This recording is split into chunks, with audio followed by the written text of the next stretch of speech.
Rise of Kingdoms. Pourquoi je trouve ce jeu incroyable. Deuxième chose que je vais trouver intéressante, c'est que comme dans la vie, on voit qu'il y a deux manières de gagner. Il y a la loi du plus fort et du plus riche, mais aussi il y a la loi du nombre. On peut mettre la pression sur un joueur qui aurait mis beaucoup d'argent grâce au collectif. Mais c'est beaucoup plus difficile, encore une fois comme dans la vraie vie. Et le parallèle ici est juste magnifique, je trouve.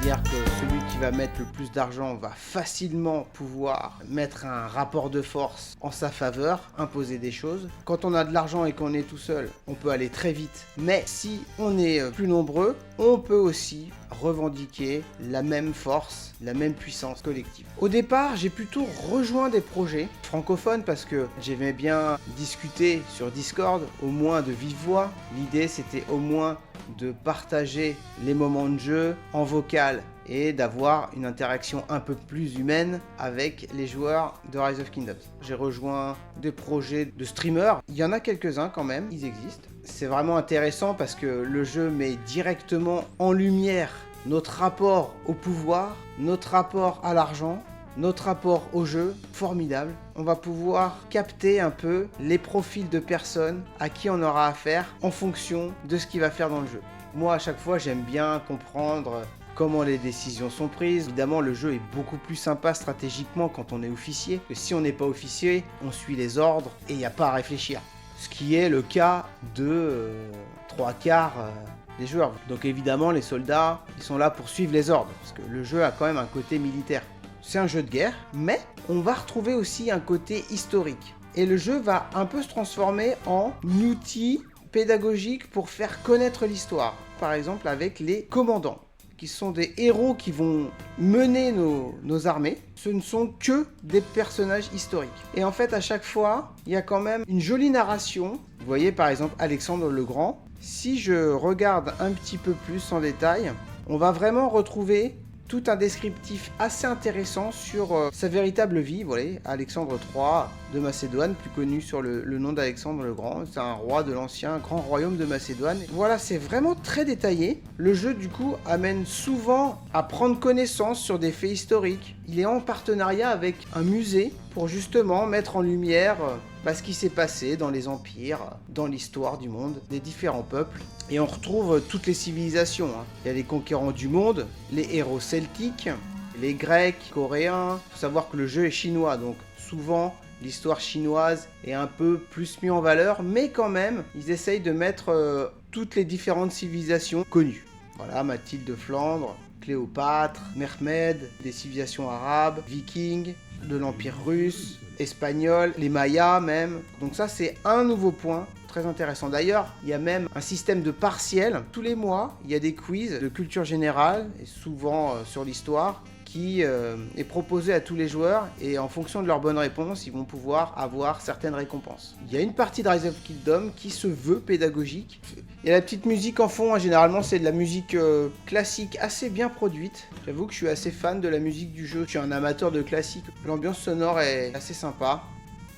Pour prendre le contrôle d'un serveur et d'un royaume, l'idée c'est de s'organiser en amont pour arriver ensemble au même moment, en force, avec déjà une hiérarchie établie, d'être bien organisé tout de suite par rapport à tous ceux qui vont arriver en mode tout seul.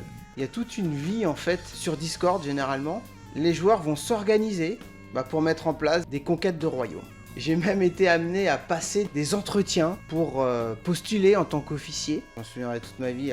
Je passais une candidature, comme pour un job, par un jeune. Je pense qu'il avait 15-16 ans. Il fallait que je montre patte blanche mon expérience. Est-ce que je méritais que je sois embauché en tant qu'officier? Et donc voilà, il y a différents styles. Les critères ne vont pas être les mêmes. Et il faudra surtout plaire au chef. Donc encore une fois, un magnifique parallèle avec la société actuelle. D'ailleurs, il y a une vraie notion de RH, de relations humaines, parce que vous imaginez bien, quand on est dirigeant d'un royaume, on va devoir gérer, au départ, généralement, il y a au moins une cinquantaine d'alliances avec une centaine de joueurs. Donc ça devient vraiment une organisation humaine conséquente à gérer. J'ai fait un podcast d'ailleurs où je parle beaucoup plus en profondeur de l'aspect communautaire, RH, social qu'il y a dans Rise of Kingdoms. Avec Pascal Roby, je vous mettrai le lien. Donc au final, j'ai participé à de nombreux projets. Souvent, que le chef tourne, on peut transférer son rôle à qui on veut. Donc c'est pas un chef à vie. Et évidemment, qu'est-ce qui se passe ?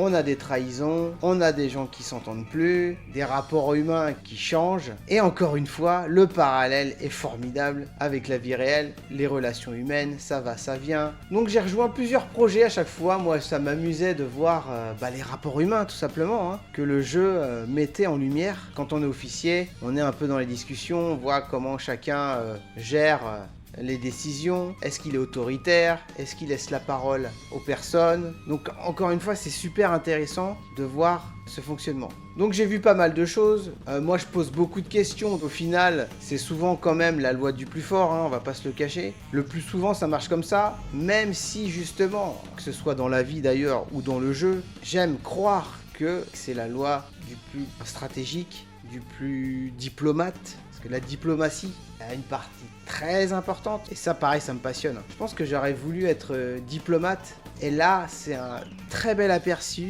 de ce que peut être la difficulté de la diplomatie. Donc voilà, j'ai fait pas mal d'aventures. Au final, l'année dernière, j'ai recruté des joueurs pour monter un projet qui avait donc pour objectif de conquérir un serveur. C'était hyper intéressant. Évidemment, ça s'est pas passé comme je voulais, mais humainement, ça m'a permis de voir comment créer la confiance avec les gens, comment créer une équipe, comment donner envie aux gens de nous rejoindre. Alors j'ai fait des erreurs, mais aussi ça m'a permis de rencontrer des personnes en vrai, ce qui est un nouvel objectif aussi en ce qui me concerne. Le jeu n'est pas fait pour se rencontrer en physique. Alors j'ai eu l'occasion quand même de faire une rencontre organisée par l'éditeur Lilith, où il proposait à tous les joueurs français de Rise of Kingdom de se retrouver dans une salle. C'était à Montpellier. On y est allé, d'ailleurs ça s'appelait un Bonfire. D'ailleurs j'ai rencontré des joueurs. C'était hyper sympa, mais c'est arrivé une seule fois depuis 2018. Il n'y a eu qu'une seule rencontre en France officielle. Même si beaucoup de gens qui connaissent le jeu, on n'a pas trop la culture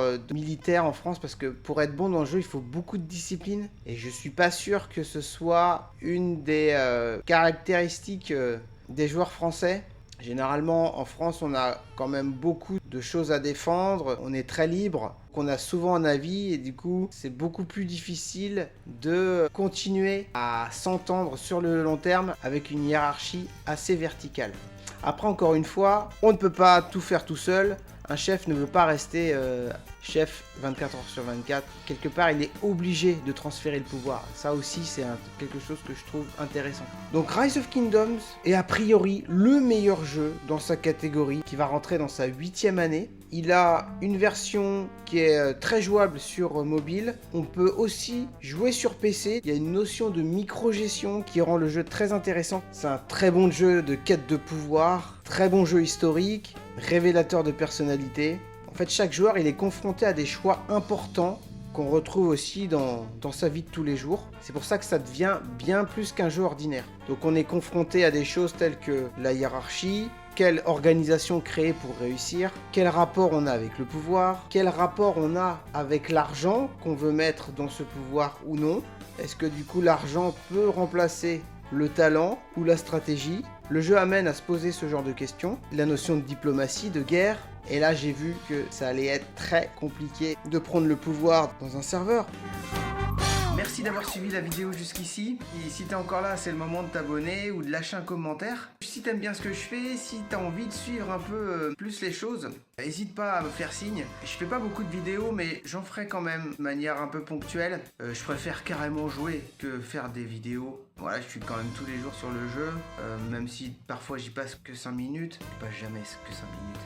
Donc voilà, j'aurai l'occasion, je pense, de reparler d'un festival, le Flip, où tous les ans, je propose une animation Rise of Kingdoms sur un festival ludique. J'ai pas encore la date exacte, mais ce sera début juillet au Festival ludique international de Parthenay. Et de manière générale, si ça te dit qu'on fasse des rencontres IRL, peut-être faire des raids où il y a plein de choses à faire en fait ensemble. Il y a le Discord aussi. Voilà, un petit pouce. Et je te dis à la prochaine. Ciao!